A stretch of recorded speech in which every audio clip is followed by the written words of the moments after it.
Bienvenido a un nuevo audio del evento 24H24L, edición programación. En este audio trataremos el tema de programación en BIM. Y para charlar en este tema vamos a tener a dos participantes. Por un lado tenemos a Antonio. Buenas, Antonio. Hola, buenas tardes, ¿qué tal? Y por otro lado tenemos a Evelio. Buenas, Evelio. Muy buenas, José. Muy buenas, Antonio. Bueno, pues para empezar primero el audio, lo primero que tendríamos que hacer es, pues, si os podéis hacer una pequeña presentación. Así que, Antonio, si puedes hacer una breve presentación. Sí, claro. Bueno, me llamo Antonio González Piegas, tengo ya casi 27 años y estudié arquitectura en la Escuela de Arquitectura de Sevilla, pero bueno, al final, aunque no terminé hace mucho, me he dedicado más al mundo de la programación y al mundo digital que a construir edificios. Bueno, en tu caso, Evelio, si puedes hacer una pequeña presentación. Pues después de que Antonio haya dicho que tiene 27 años, yo no me atrevo a decir cuántos tengo, pero podría ser su padre. Y, y deciros que yo también soy arquitecto. Como él está en una punta de España, yo me fui a la otra a hacer arquitectura y acabé haciéndola en A Coruña. Y bueno, llevo, no sé, un porrón de años vinculado a una cosa que ahora se llama BIM, pero que antes eran modeladores de arquitectura o programas de diseño de arquitectura y de repente pues son modeladores BIM y hay todo un ecosistema y un mundo alrededor de él. Y he aprovechado, bueno, aprovechado.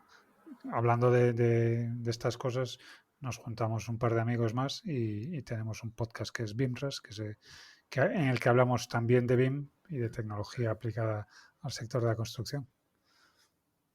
Bueno, vamos a empezar con las preguntas porque yo voy a ser el perfil de la mayoría de la gente que va a oír esto, que no va a saber o será la primera vez que ha escuchado esa sigla de BIM.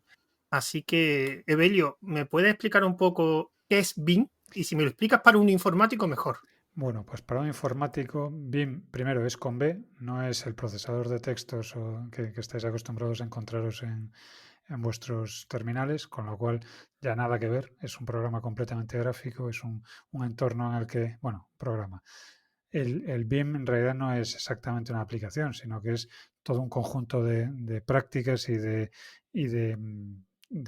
¿cómo decirlo?, de procesos que contribuyen a crear un objeto digital, una representación digital de un edificio. Las siglas BIM son el acrónimo de Building Information Modeling. Por lo tanto, bueno, pues se trata fundamentalmente de hacer una réplica o construir digitalmente un edificio. Para eso, pues utilizamos modeladores, pero también utilizamos programas que gestionan la parte gráfica de esos modelos, programas que se encargan de introducir o de extraer los datos de esos modelos y aprovechar, bueno, geometría, información y demás para generar todo el ecosistema de datos que puede necesitar la construcción de un edificio y también su mantenimiento, por supuesto, porque se supone que el BIM abarca desde la concepción de un inmueble, de un activo, de una infraestructura, hasta la construcción del mismo, la operación del mismo, o sea, el uso de ese edificio, infraestructura o lo que sea. Y bueno, se supone que también debería llevar parte de la vida del final de la vida de ese inmueble, de ese edificio.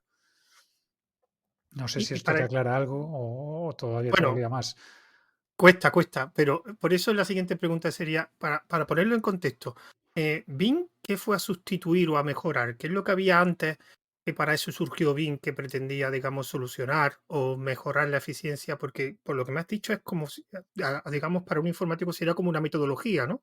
Efectivamente, se acerca más a una metodología que a un software concreto.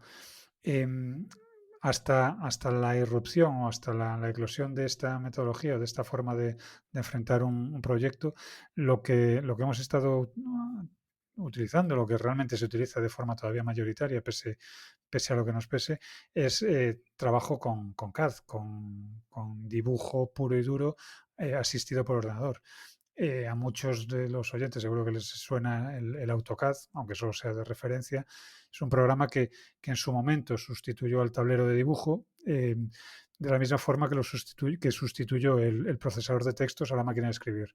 Y en este sentido, cuando hubo esta sustitución del trabajo a mano por el trabajo en CAD, se pasó pues directamente a un tablero digital en el que se dibujaba cada una de las líneas que representaba la información que después construiríamos. De tal modo que los planos, por decirlo de alguna forma, recogían el testigo de los planos en papel, reproducían el formato y directamente lo que nos aportaban pues eran las tareas típicas que puede ayudar cualquier proceso informático, que es, pues evitaban repeticiones, permitían modificaciones con cierta agilidad, bueno, ayudaba bastante. De todas formas, esto seguía siendo dibujo plano o dibujo, en el mejor de los casos, 3D, pero dibujo puro y duro, o sea, geometría, única y exclusivamente geometría, en la que una línea no tenía un significado por sí misma, sino que necesitaba de un intérprete, del usuario, del arquitecto, del ingeniero, del albañil en obra, necesitaba de ese usuario para interpretar qué significaba. Dos líneas en paralelo suelen significar la representación de un muro, pero seguían siendo dos líneas. Con la aparición de herramientas con mayor capacidad de proceso y con mayor capacidad de gestión de datos, lo que aparece es una forma de trabajar en la que lo que se intenta es reproducir la realidad antes de construirla. Piensa que nosotros trabajamos con modelos, con resultados que son prototipos constantemente. Yo cuando diseño una vivienda para un cliente, no he diseñado nunca otra vivienda como la suya y no he construido nunca otra vivienda exactamente igual a la suya. De tal modo que esa gestión de prototipos, pues parece que aconseja o aconsejaba en cierto modo encontrar herramientas de simulación que permitieran eh, adelantarnos a los problemas que podrían encontrarse en obra, ya que no vamos a tener la oportunidad, como tienen las cadenas de montaje, de repetir la serie o de ir mejorándola poco a poco. Entonces, BIM, para hacerlo ya más cortito, se fundamenta en dos cuestiones que son geometría y datos. Por un lado, la geometría se corresponde con una geometría tridimensional en la que tenemos el edificio, el activo, la infraestructura, lo que sea que estemos construyendo o que vayamos a construir, lo tenemos en un formato tridimensional, bueno, típico que habréis visto en algunas ocasiones dando vueltas al edificio en pantalla o navegando como si fuésemos en un FPS. Tenemos ese edificio tridimensional, que es geometría, como digo, pero a mayores, cada elemento geométrico debería, en mayor o menor medida, ir acompañado de unas características en forma de datos. Pues cuando tengo un muro, algo tiene que decirme que eso es un muro y no pues una ventana. Algo tiene que decirme qué material tiene, qué dimensiones tiene, qué características térmicas tiene. En fin, toda la información que yo pueda añadirle a ese elemento que me permita construir de alguna forma una base de datos de mi edificio terminado, de tal modo que después pues sea relativamente sencillo o por lo menos sea asequible el ejecutar simulaciones que correspondan pues en cierta medida a la realidad o tomar datos como puede ser pues la cuantificación de materiales o directamente yo que sé, programar la ejecución de obra en forma de tareas secuenciales que vayan construyendo el edificio. Interesante. Entonces, una de las cosas que las ventajas que tiene es también la reutilización de los modelos, ¿no? O sea que como va a modelar la realidad, más que hacer un prototipo, se te permite después con esos datos poder utilizarlo en otros proyectos, ¿no? Efectivamente. De hecho, bueno, ya con el CAD aparecen los elementos reutilizables que pueden ser, bueno, en terminología de CAD son los bloques o las células en el caso de algunos otros software, son elementos que puedes reutilizar en distintos proyectos sin tener que redibujar absolutamente todo. Bueno, pues con BIM vamos un poquito más allá y no solo tienes los elementos geométricos, sino que además tienes una serie de parámetros de los que puedes hacer uso en diferentes proyectos. Por ir diciendo nombre de alguna aplicación, pues en Revit son las familias, en Allplan son las Smart Parts o los macros, en Archicad son los objetos 3D, perdón, los objetos, sin más, los objetos GDL. En fin, hay una serie de elementos que puedes acumular en forma de plantilla podríamos, llevándolo al tema de programación, como si tuvieses una colección de snippets con los que poder armar una parte de tu software, sumando esas distintas piezas del puzzle, ir acumulando o no teniendo, sobre todo no teniendo que hacer una y otra vez los mismos elementos. Y esto también tiene relación o va a tener en un futuro relación con otras tecnologías, como que estoy viendo ahora, que la arquitectura, aunque esté en pañales, se está empezando a utilizar, digamos, la impresión 3D. ¿El BIM va a poder enfocarse también a eso o son cosas Sí, total? sí, sí. De hecho, hay experiencias al respecto de traslación de modelos BIM a impresión 3D. A ver, pero pensando que nosotros vamos a estar manejando constantemente un modelo geométrico 3D con datos asociados. Esto quiere decir que tanto la fabricación digital como la realidad aumentada, superponiendo nuestra edificación a una edificación en obra y comprobando el avance o directamente sobre un solar en vacío que podamos apuntar el móvil y ver cómo va a quedar implantado ahí. O la realidad virtual, pudiendo en un momento dado operar de forma simulada un edificio para ver cómo responde. Se me ocurre, por ejemplo, para entrenar en temas de seguridad y salud, entrenar a operarios. Les pones unas gafas virtuales, o sea, unas gafas de realidad virtual y ya se enfrentan al edificio en su forma definitiva.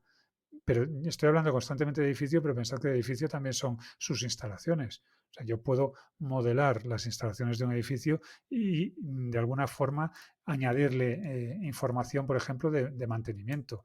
Que una persona encargada del mantenimiento de un equipo, yo qué sé, de abastecimiento, de repente sepa, apuntando su móvil, tenga acceso a, porque está georreferenciado y porque puede identificar los elementos de la realidad, sepa qué datos tiene asociados esa llave concreta o que pueda acceder al manual de uso de un determinado aparato porque la realidad virtual le permite, perdón, la realidad aumentada le permite ubicarse y saber qué es lo que tiene delante.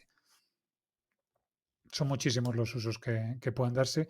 Algunos están más en pañales que otros, pero vamos, que la variedad de usos es cada día más grande.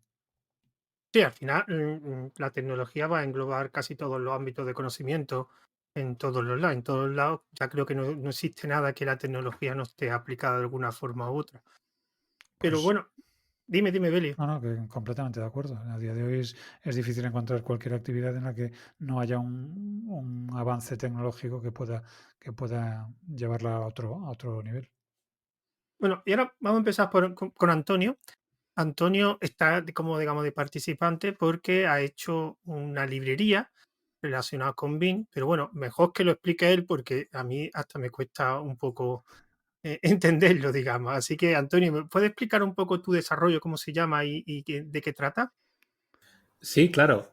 Am, bueno, solo como apunta a lo anterior, yo tengo amigos informáticos y tal, y el momento en el cual consiguieron entender lo que era BIM era cuando les dije que el BIM es a la arquitectura lo que TypeScript es a JavaScript. Es decir, es un método de validación que te permite encontrar los errores más temprano, con lo cual es más fácil arreglarlos que en lugar de en el código de producción, ¿no? Y a la gente que ya ni siquiera sabe informática les suelo decir que, aunque yo sé que esto no es exactamente así, y Evelio probablemente me podrá corregir, que antes dibujábamos planos y ahora diseñamos casas de los Sims. Es decir, todo el mundo ha visto lo que es el hacer una casa en los Sims y realmente cualquier aplicación BIM de las que ha estado hablando Evelio son realmente parecidas. Es un sitio 3D donde tienes una serie de elementos y los puedes disponer directamente viendo ya la volumetría y cada elemento con unas dimensiones, tiene información y demás. Bueno, dicho eso, a ver, en el mundo del BIM y en el mundo de la arquitectura en general pasa una cosa atípica y es que si bien los arquitectos hoy en día y cada vez más, bueno, no solo los arquitectos, todas las ingenierías aplicadas, ¿no? Pero cada vez somos más dependientes del software. En el mundo del BIM existe, bajo mi punto de vista, y creo que Evelio podrá corroborarlo o desmentirlo, un oligopolio en el cual existen solamente pocas empresas que sean capaces de hacer software BIM. Y eso significa que como hay pocas empresas y hay muchos compradores, esto se convierte en un mercado de vendedores y los precios son totalmente disparatados. Y para que los oyentes hagan una idea, el precio de Revit, que es un programa que Belio ha mencionado antes, que es el programa más utilizado para hacer edificios a nivel mundial, que pertenece a Autodesk, creo que son 3.500 euros al año de alquiler de licencia. Es decir, que el día que caduca la licencia ya no puedes abrir el programa. Y no solo eso, sino que todos los archivos que produces con ese programa, con esa aplicación, son archivos propietarios. Es decir, son archivos binarios que solamente puedes abrir con ese programa. Eso significa que el día que dejas de pagar la licencia, no solamente pierdes acceso al programa, sino que pierdes acceso a todo el trabajo que has desarrollado con él. Y puede sonar como muy lejano, pero esto es algo así como si de pronto, no sé, a nivel de programación, como si una IDE costase casi 4.000 euros al año, y no solo eso, sino que el día que dejas de pagarla pierdes acceso a tu propio código. Sería un disparate, pero es que eso es lo que está ocurriendo ahora mismo en el mercado de software de arquitectura. Y bueno, como yo soy arquitecto, pero me metí a programación y demás, pensé que realmente el motivo por el cual hay tan poca gente o tan pocos actores desarrollando software BIM es que en general cuando desarrollas un software BIM necesitas poder importar datos y exportar datos.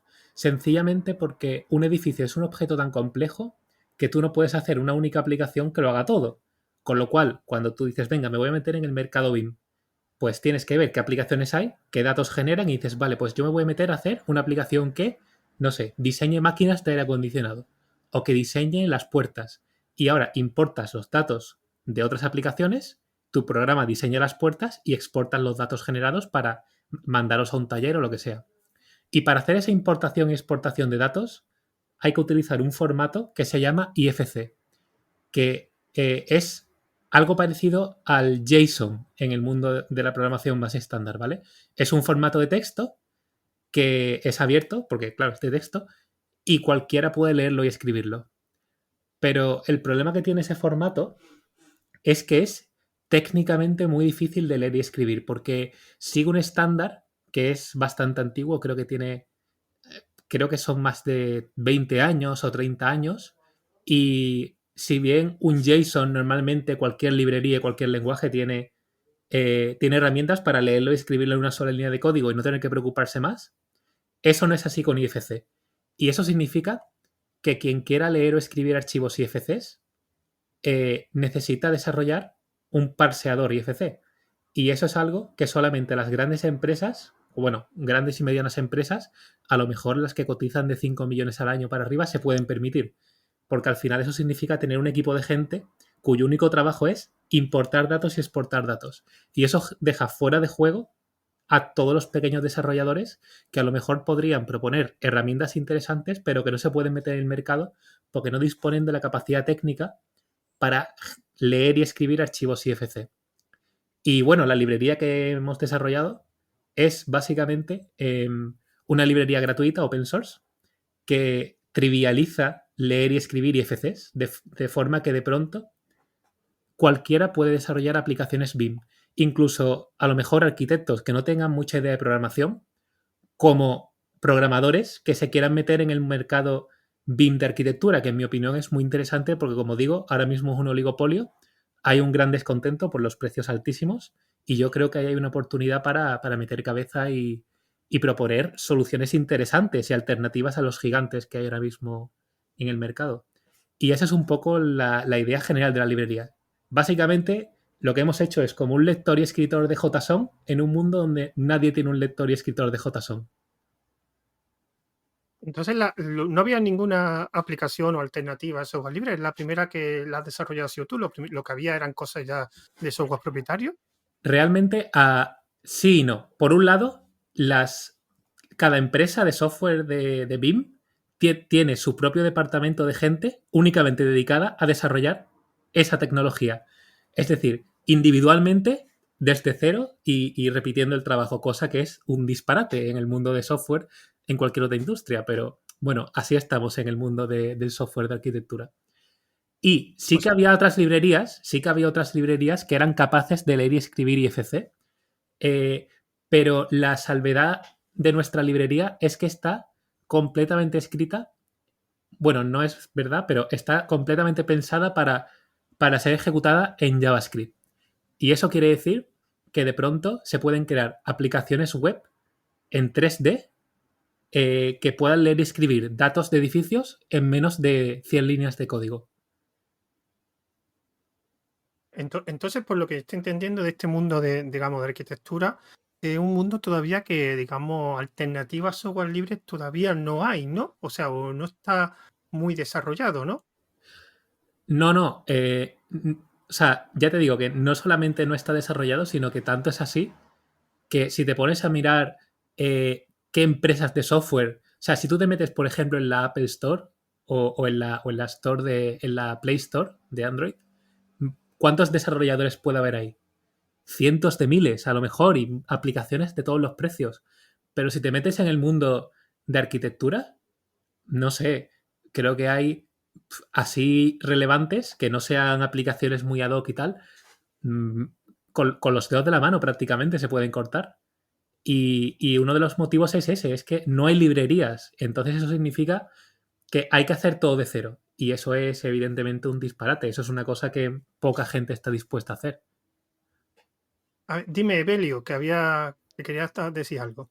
Sí, a ver, respecto a lo que comenta Antonio, efectivamente el mundo de software libre alrededor de la arquitectura es bastante escaso, es muy anecdótico, sobre todo si lo comparamos con, bueno, con otros sectores. De todas formas, hay iniciativas pues muy, eh, ¿cómo decirlo?, encomiables. Evidentemente la de Antonio, una de ellas, que trata de democratizar el acceso a una de las partes más complejas de la gestión de modelos BIM. Pero bueno, también tenemos un clásico del 3D en software libre, que es Blender. Blender, el modelador poligonal Blender. Hay un desarrollo para tratar de convertirlo o adaptarlo a un modelador que pueda tener uso arquitectónico por parte de Diomult con Blender BIM hombre, no es operativo a día de hoy desde mi punto de vista para el trabajo bueno, para el trabajo habitual de un arquitecto o de un ingeniero, pero tiene por delante un futuro bastante brillante. También hay herramientas que han sido tradicionalmente para otros usos, como puede ser FreeCAD, que se ha utilizado en el mundo de la ingeniería más cercano a lo que podría ser un Inventor o a un... eh, bueno, no me sale el otro, pero vamos, que tiene capacidades gráficas bastante potentes y que se ha tratado de adaptar al mundo BIM, incorporando lo que en FreeCAD le llaman un workbench, un banco de trabajo dedicado directamente a BIM. Pero efectivamente de lo que adolece el sector directamente es de la parte, podríamos decir, como la ciencia básica.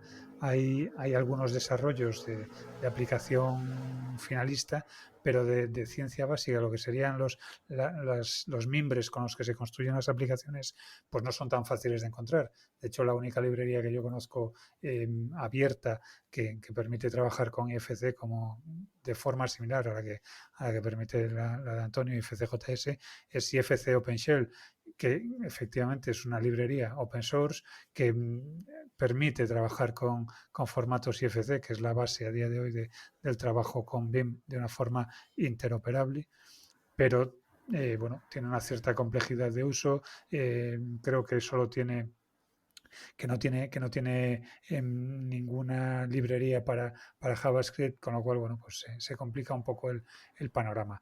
Y lo que dice Antonio, la librería que está desarrollando él, pues trae, aparte de un soplo de aire fresco al sector, trae una democratización y un acceso sencillo a una de las partes principales del desarrollo de aplicaciones BIM que se estaba, yo creo que hacía bastante falta.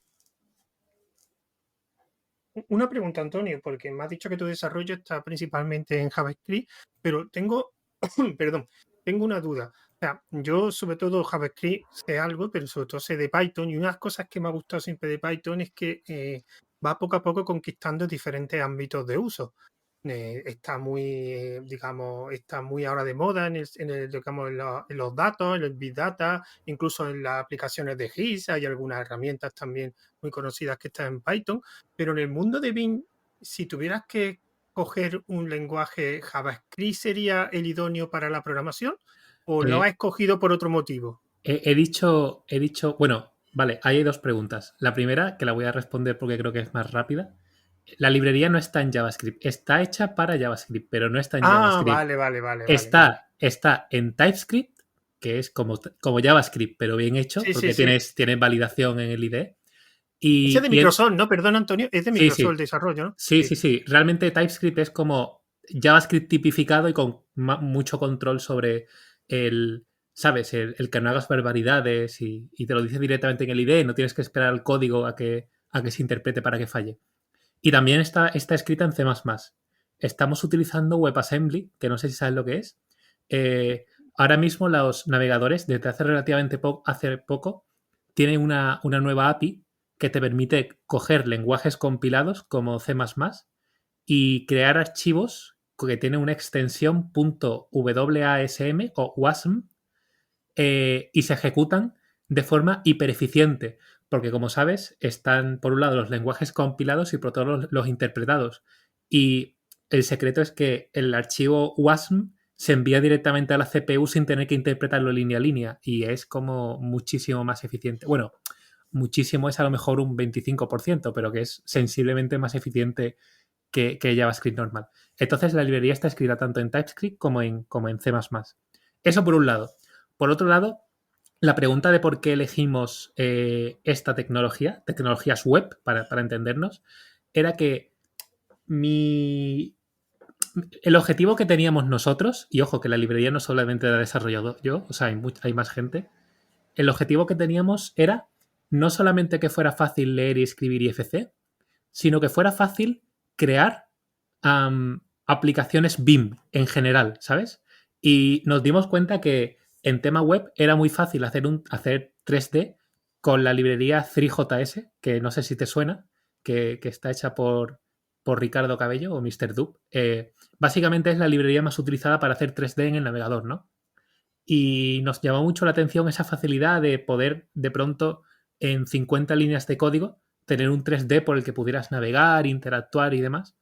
Y un poco emulando esa, como esa accesibilidad que en mi opinión tienen las herramientas web, dijimos que, oye, sería muy interesante que se pudieran hacer herramientas BIM que no dependieran de sistemas operativos, ni de compilaciones, ni nada, sino que fueran directamente algo que tú ejecutas en una página web o en un servidor, en Node o lo que sea, y ejecutarlo en cualquier dispositivo, ¿no? O sea, el objetivo era un poco conseguir la misma ubicuidad que tiene JavaScript, pero a la hora de hacer aplicaciones BIM. Interesante, interesante. Yo que estoy aprendiendo, yo que aquí todo lo que me estáis diciendo es, yo ahora mismo mi cerebro es como un vaso vacío. Ahora mismo me lo estáis llenando de un montón de cosas que no sabía que existían. Bueno, una pregunta que suelo hacer, Antonio, a los desarrolladores que yo suelo entrevistar y que hacen sobre todo desarrollo en software libre es la licencia. He visto, por lo que he visto, que es licencia MIT, ¿no? La tenemos que, o sea, sí, realmente es licencia MIT. Hace, no recuerdo cuándo, dijimos que a lo mejor la cambiamos a la Mozilla, que la verdad es que eso se lo miró Tom, que es otra persona que colabora en el proyecto. Yo no me lo miré en profundidad, pero era algo así como que, en teoría, si alguien implementaba mejoras que pudieran ser del bien como de beneficio común, esas mejoras las tenía que volcar de vuelta en la librería, pero Vale, sí. por lo demás, total uso, o sea, uso comercial, completamente libre, sin ningún tipo de. Aunque evidentemente lo apreciaríamos, pero nadie está obligado ni a darnos crédito, ni a decir que lo utilizan, ni nada. Sí, porque esa es una pregunta que, una licencia que escogen mucho la MIT, mucha gente, incluso gente que vive del desarrollo que ellos tienen, que es su producto y viven de ello. Y siempre me ha resultado curioso que ¿por qué escogéis de primera una MIT? O sea, cuando sabes que una MIT, y alguien puede coger tu código, hacer modificaciones y venderlo comercialmente. Porque bueno, ya me imagino que el cambio tendrá que ver por eso. Pero ¿por qué de primera escogiste por MIT? ¿Porque no, porque es la que se ocurrió o por algún motivo en especial? Mira, la pregunta que más me han hecho desde que empecé este proyecto y cuando empezó a tener relevancia es ¿por qué estoy haciendo esto gratis? Porque realmente nosotros podríamos coger y este desarrollo que hemos hecho venderlo como un producto, ¿no? Y de hecho ha habido empresas de bastante relevancia y de nombre sonante que nos han ofrecido dinero a cambio de, bueno, de hacerles funcionalidades y tal. Mira, realmente nuestro objetivo con este proyecto no es hacer dinero ni vivir de ello. Nuestro objetivo es em, hacer el sector un lugar un poco más amable. Porque ahora mismo el sector BIM a nivel de software, en mi opinión, es tremendamente hostil con el usuario y tremendamente privativo y súper caro y no sé. Yo creo que la forma más efectiva, porque no sé si lo sabes, pero para ponerte un poco en contexto, Autodesk es la empresa más grande de software que hace software BIM y creo que fue hace un par de años, los estudios de arquitectura más importantes del mundo, que creo que fueron como, no sé si 150 o así, firmaron una carta abierta de protesta quejándose de, oye, qué caro es vuestro software, cuánto falla y qué faena lo de, bueno, no sé, quejándose de un montón de cosas, ¿no?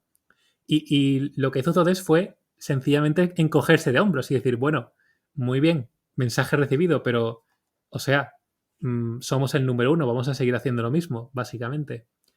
Y yo creo que, o sea, hacer cartas de protesta está muy bien, pero la forma más efectiva de cambiar el sector es planteando una alternativa. Y para mí la alternativa es esa. O sea, no un producto, sino algo abierto, algo gratis, algo que dices, ¿qué pasa si mañana alguien coge el código y lo mete en su aplicación y lo utiliza? Pues sencilla, o sea, sinceramente yo me alegraré un montón, porque eso quiere decir que hemos hecho algo de valor y seguramente esa persona, en lugar de, quiero decir, en lugar de seguir desarrollando ese código por su cuenta, porque no es fácil encontrar a gente que sepa de programación y sepa de BIM, probablemente hable con nosotros directamente y nos diga, oye, estoy utilizando vuestro código, podéis hacerme esta y esta funcionalidad y diremos, vale, y seguramente ahí se crea una relación de confianza entre nosotros y ese tercer desarrollador, ¿no? Y de hecho ya ha pasado. Hay librerías que, ¿cómo se llama? No es una librería exactamente, hay una empresa que se llama SEOKit, que básicamente es algo así como, eh, al- permiten crear visores 3D BIM en la web, ¿vale? No es lo mismo que nosotros, es algo como más completo, más tipo software as a service, más o menos. Y esa gente ha cogido nuestro código y lo está utilizando y nos lo ha dicho y hemos dicho, pues perfecto. Es que eso es lo que queremos. Nosotros queremos que esto sea algo útil. No queremos hacernos ricos ni que llegue Google y nos lo compre ni nada de eso. Dime, Evelio, ¿qué querías comentar? Pues respecto a la importancia que puede tener lo que está comentando Antonio, piensa que, o imagínate que todos los programadores que hay en el mundo trabajasen con procesadores de texto, no con ficheros de texto plano, sino con procesadores de texto que incorporen pues toda la información que deseen dentro del fichero de texto y que no fuese sencillo o no fuese a veces ni siquiera posible que un programador que estuviese trabajando con un lenguaje cualquiera, con Python, como es tu caso, que lo estuviese trabajando, por ejemplo, con Word y que otro lo estuviese trabajando pues con lo que era el WordPerfect en su tiempo. Claro, la posibilidad de que intercambiasen información se vería bastante mermada, porque bueno, habría que interponer algún tipo de traducción de por medio y bueno, siempre se perderían algunos matices del formato y demás. Bueno, pues la situación con los mercados actuales de software es precisamente esa. Cada uno estamos trabajando en una plataforma de modelado. Digo las de modelado porque son fundamentalmente las que generan esa geometría 3D. Pues cada uno de nosotros estamos trabajando en una plataforma de modelado que es completamente ignorante de cómo entenderse con cualquiera de las otras plataformas. Y FC, pese a que muchos en la industria consideran que no es así, trata de cubrir ese hueco estableciendo un formato común que no tiene por qué recoger todas las características de cada uno de los otros, pero manteniendo un formato común que permite a los distintos bueno, actores dentro de esta película hablar en el mismo idioma. Bueno, pues lo que está haciendo Antonio es precisamente permitir que sobre ese lenguaje trabaje cualquiera, de tal modo que no solo las aplicaciones de modelado puedan generar información que Antonio recoja, sino que cualquiera podría, en un momento dado, directamente generar una aplicación que desde cero se comunicase a través de la aplicación de Antonio. Y en la parte gráfica es relativamente fácil de verlo y, bueno, como muy inmediato. Pero ahora imagínate que en vez de estar hablando del software con el que trabajas como procesador de textos o en el que picas código, que estamos hablando de las bases de datos con las que trabajas. Bueno, yo sé que eh, por mis pocos conocimientos de programación, sé que si yo quiero llevarme una base de datos de una base de datos SQL cualquiera, puedo generar una salida que pueda importar de alguna forma en otra base de datos SQL. Bueno, en nuestro caso, los datos que se generan dentro de los modeladores y alrededor de la metodología BIM, en cierto modo, se albergan dentro de un formato IFC, de un fichero IFC. Entonces, la importancia de poder contar con una herramienta que nos permita acceder de forma completamente transparente y realmente muy sencilla a un fichero IFC, pues bueno, creo que es una iniciativa que, aunque Antonio diga que no hacen por ganar dinero, es que aunque así fuese, aunque ganasen dinero, yo lo vería, vamos, encomiable de todo punto. Entonces, Evelio, a ver si me estoy enterando. Entonces, el ecosistema de software libre dentro de Bing tiene que dar muchísimos pasos para igualarse a otro ámbito, a otro ecosistema en otro ámbito de software libre. Cuál sería el siguiente paso? Desde mi punto de vista, el paso imprescindible, el paso crítico, digamos, es la aparición de un modelador con capacidad real de ser una alternativa de trabajo profesional. O sea, a día de hoy no hay una herramienta que te permita cubrir el flujo de trabajo desde la ideación volumétrica, la definición constructiva y la generación de documentación en forma de planos. Entonces, ese sería el paso crítico. Y una pregunta, por lo que me habéis comentado antes de las quejas y creo que has dicho Antonio, las quejas que tuvo de estudiar arquitectura y poner, ¿por qué los estudios de arquitectura no se han juntado o por lo menos para costear un tipo de desarrollo en software libre que, digamos, permita cubrir su necesidad y no depender de Autodesk? Pues porque me imagino que cada uno tiene su dimensión, sus prioridades y sus objetivos. Realmente la queja de los estudios ha venido, Antonio decía, de forma muy suave, por los costes y demás. Yo me atrevo a decir que la queja fundamental viene por el secuestro tecnológico al que la industria somete a los usuarios. Piensa que Autodesk, al entrar en Autodesk y otros, al entrar en formato de suscripción, lo que ha hecho ha sido negar la capacidad de cualquier usuario de recuperar sus datos una vez ha dejado de pagar ese rescate tecnológico que paga día a día con sus licencias. La queja de los usuarios ha venido también porque ese secuestro tecnológico, esa suscripción anual, lo que hace es ir en contra de cualquier tipo de innovación. Piensa que una empresa que tiene garantizados, porque los tiene recluidos a sus usuarios, que tiene garantizados los ingresos año a año, no tiene ningún incentivo para innovar. Si además sumas a esto la imposibilidad de estos usuarios de escapar de tu ecosistema, porque no hay un formato que permita una salida cómoda o ni siquiera una salida fiable, pues tienes garantizado unos ingresos, tienes garantizados tienes una clientela cautiva que te permite prácticamente hacer lo que te dé la gana.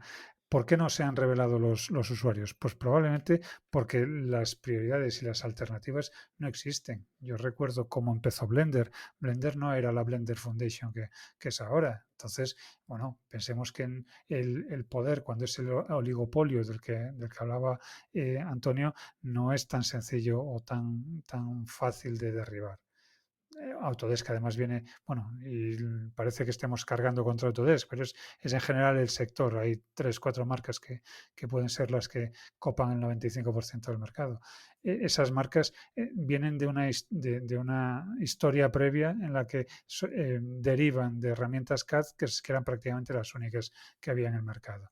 Entonces, si nos vamos al software libre, aplicaciones CAD dentro del mercado de software libre no hay tantas. Hay algunas, pero no hay tantas. Formatos de trabajo tampoco son especialmente, son bastante ásperos, por decirlo de algún modo, y esas aplicaciones en general no han tenido la capacidad de traccionar como para generar un volumen de usuarios que justifique ese desarrollo de una forma más intensa. Entonces, bueno, pues no sé, aparte de que eso, la industria es un monstruo enorme luchando contra estudios que, por más que puedan ser grandes, no dejan de ser anécdotas dentro de su cuenta de resultados, pues tiene dificultades. Bueno, si me lo permitís, yo también diría que aquí hay un problema cultural. Porque sí, es decir, quiero decir, lo fácil es como culpar a las grandes marcas, pero. Y de hecho tienen como realmente la culpa, ¿no? Pero en el fondo, eh, las empresas, por definición, son como grandes máquinas de hacer dinero. Entonces, evidentemente, aunque sea totalmente. ¿Cómo decir? Inmoral lo que están haciendo, pues yo diría que ahí, bueno, pues están en su papel de empresas, entre comillas, malvadas, ¿no? Pero a mí lo que me choca es el que, por ejemplo, el otro día, y Evelio lo sabe, o sea, mucha gente del sector, o sea, hablo de usuarios que sufren todo esto que estamos contando, se tomen a broma el tema del open source y miren lo que estamos haciendo y digan, bueno, vale, es muy loable, pero no vale para nada porque no estáis haciendo dinero. Y esas, Antonio, pero ahí hay una componente de ignorancia muy elevada. sí, lo sé, pero en el fondo esa ignorancia, eso ver lo que es el open source, y no tan ignorante, ¿eh? Porque luego también hay gente que, no es, que yo creo que no se le puede tachar de ignorante diciendo que la gente que hace open source son aficionados, porque no son profesionales. Pero bueno, que a lo que yo voy es que creo que el siguiente paso sería concienciar a la gente de que se puede hacer y de que es algo donde todo el mundo tiene que poner interés y poner esfuerzo y, no sé, a lo mejor es hora de empezar a dejar de desarrollar aplicaciones cerradas individuales para ver si hacemos algo de dinero y empezar a desarrollar código abierto que todos podamos utilizar, ¿no? Porque lo que yo tengo claro es que si Blender ha podido, pues seguramente haya otras iniciativas que también puedan crear una alternativa, ¿no? Yo ahí insisto en lo de ignorancia, también por aquella frase de no culpes a la maldad de lo que puede ser explicado con ignorancia, porque en el fondo, o por lo menos lo que yo palpo en mi entorno, es que la equivalencia software libre, software gratis es bastante habitual. Entonces, si es gratis, que yo siempre he dicho que de gratis nada, si es gratis parece como que es menos y además si es gratis parece como que no genera valor. Bueno, pues chico, tú mismo, Antonio, eres prueba de que trabajando con software open source, no gratis, open source, se genera valor, se genera mucho valor y uno puede llegar a vivir, a lo mejor no directamente de su software, pero sí gracias a su software. Sí, Claro, sin duda. perdón, pero claro, ese es lo último que ha dicho Belio es lo que la mayoría de la gente ignora. La gente tiene un concepto de ganar dinero a base de vender servicios, vender productos y en el software libre te permite vivir de otra forma. No directamente a lo mejor, pero sí de forma indirecta. O sea, no va a ganar dinero de tu software, pero gracias a tu software te pueden contratar. Y eso es una cosa que hay mucha gente que lo desconoce. Y hay muchos proyectos de software libre donde el desarrollador al final la ha contratado la empresa X, la empresa Y, para hacer el mismo desarrollo que hacía antes, pero dentro de esa empresa. Y yo he conocido varios casos donde el desarrollo que me han empezado ahora mismo están trabajando para una gran empresa haciendo el mismo desarrollo. A mí, de Y hecho, y el código es software libre. Sigue, dime, Antonio. no, bueno, era yo. Ay, perdón, Digo Evelio. que a mí me gusta pensar que el software, del software libre se puede vivir, pero no vendiendo licencias de software libre. Claro, es que O no necesariamente vendiendo licencias de software libre. teniendo el código fuente disponible es difícil vender una licencia. O sea, tienes que vender otro tipo de servicio, diga, Efectivamente. porque ¿para qué va a pagar alguien por una licencia si puedes conseguir el código y hacerlo tú? Es un poco absurdo. Pero bueno, quería centrarme ahora, Antonio, en una pregunta que tengo. Antonio, este es tu proyecto de IFC, pero ¿cuáles son los siguientes caminos en el desarrollo de este proyecto? ¿O te vas a centrar solo en la librería o vas a crear o generar un ecosistema que aumente las funcionalidades que haya para el software libre dentro de Bing? Bueno, realmente, a ver, nosotros... qué difícil la pregunta, ¿eh? A ver, la librería empezó con el fin de leer y escribir IFCs y darle al usuario un 3D con el que poder hacer un programa 3D. Pero al final hemos ido mucho más allá y cada vez hacemos más cosas. No sé, por ponerte un ejemplo, em, justo ayer terminé de implementar la primera versión de multiproceso, o sea, de multithreading, para ser capaz de hacer como procesos más lentos sin bloquear la aplicación, ¿no?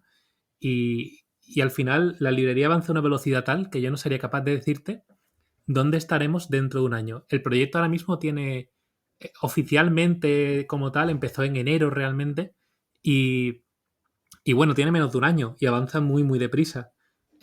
Además, ahora le puedo dedicar mucho más tiempo porque como tú bien has dicho, evidentemente cuando el proyecto empezó a tener repercusión, me llamaron varias empresas y he acabado trabajando en remoto para una empresa noruega que parte o gran parte de mi tiempo en la oficina es dedicado a hacer código de la librería, con lo cual le puedo dedicar bastante más tiempo, ¿no?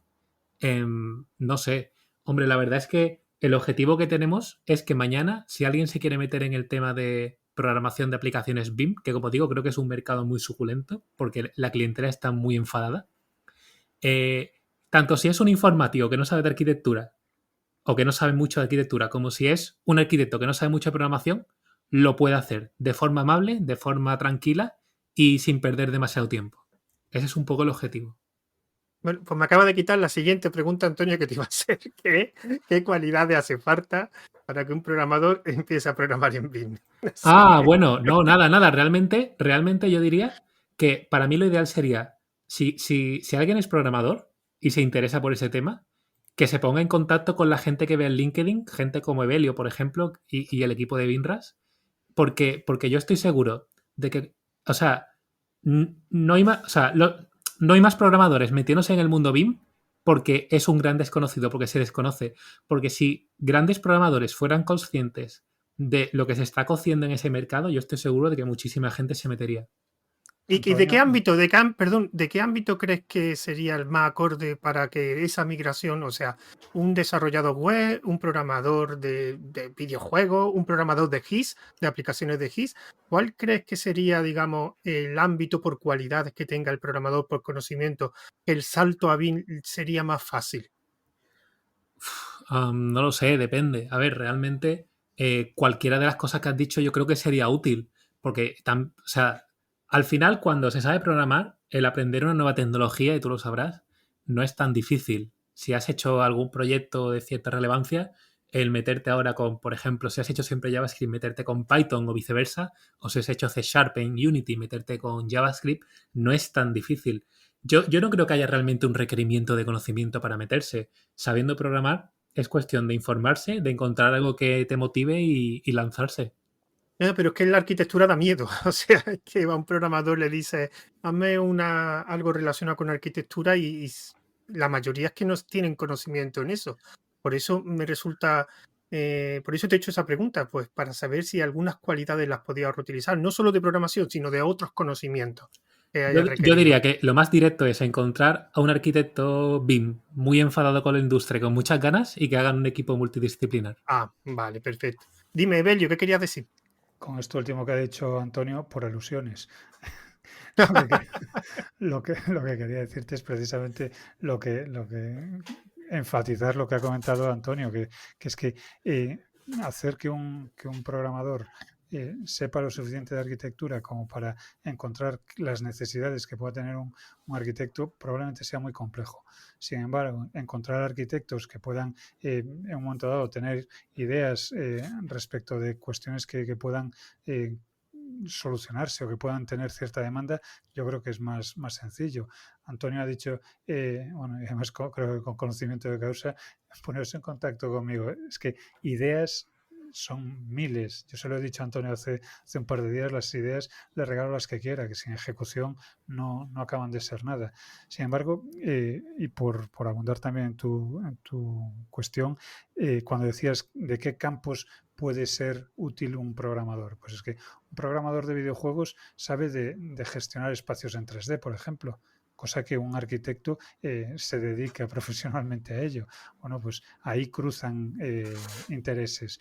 Un programador GIS sabe probablemente de gestión de cartografía, de gestión de bases de datos. Pues un arquitecto también trabaja con bases de datos. Pueden ser de materiales, pueden ser de costes, pueden ser cualquier tipo de información asociada al edificio. También ahí cruzan intereses. Entonces, yo te diría que cualquier campo que tenga que ver con informática tiene cabida dentro de algún modo en el mundo de la arquitectura. Un programador que esté en Unity haciendo desarrollos de realidad virtual, lo comentaba antes, hay aplicaciones de realidad virtual para arquitectura y si quieres nos pasamos después de la hora 3 horas más comentando posibles aplicaciones de realidad virtual y de realidad aumentada dentro de la arquitectura. Pero quien dice eso dice gestión decía, bases de datos, motores de cálculo, motores de cálculo energético, un programa tan sencillo como pues, para recuperar cartografía de Google Maps o de OpenStreetMaps y representarla o incorporarla a tu software de trabajo, vamos. Ideas las que quieras. Y además no siempre con aplicaciones enormes, que yo defiendo muchísimo bueno, la forma de enfocar los problemas que tiene Linux, que tiene Unix, que es hacer pocas cosas muy específicas con programas muy pequeñitos que lo hacen muy bien y que se pueden, sobre todo, y ahí está la clave, comunicarse perfectamente con otros programas. Yo cuando estoy trabajando con el terminal, bueno, vosotros lo sabréis mejor que yo, los que estáis escuchando, el hacer un pipe de un comando a otro es algo que es vuestro día a día. Sin embargo, ese mismo concepto de piping, de poder trasladar datos de una aplicación que haga muy bien lo que sea a otra aplicación que haga muy bien lo que sea, no está tan extendido en nuestro sector.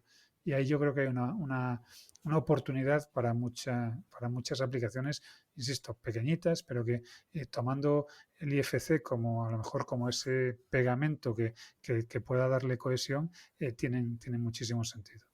Ya no te cuento temas de aprendizaje automático dedicados a la supervisión de modelos o a la validación de modelos. Hay un mundo entero. Y como dice Antonio, con muchos actores deseando tener ese tipo de aplicaciones y yo añadiría con mucho dinero dedicado a eso. De tal modo que cualquier aplicación que responda de una forma similar con unos costes comedidos o sin costes, pero con unos servicios añadidos que den valor, tiene, desde mi punto de vista, éxito asegurado. Llamadme. Sin más, José. Uy, es que tenía silenciado el micrófono. Llevaba Acabo de verlo. Llevas un rato hablándome sin nada. Pues espero que no me estuvieras pidiendo que me callara. No. Lo que como ya queda poco tiempo para la hora, lo que me gustaría hacer una última pregunta a cada una, además una pregunta enfocada, digamos, al motivo por el que está en este audio. Así que voy a empezar con Antonio. Antonio, ¿cuál es el futuro de software libre dentro de Bing? Pues yo espero que sea IFCJS, pero no sé, no. O sea, yo creo que sí. Siendo optimista, yo creo que el futuro es que van a aparecer más gente como con ganas y con conocimiento. Habrá más librerías, habrá más aplicaciones y al final conseguiremos plantarle cara a las grandes tecnológicas y conseguiremos cambiar un poco la cultura que hay. Y en tu caso, Belio, una pregunta más genérica. ¿Cuál es el futuro de Bing?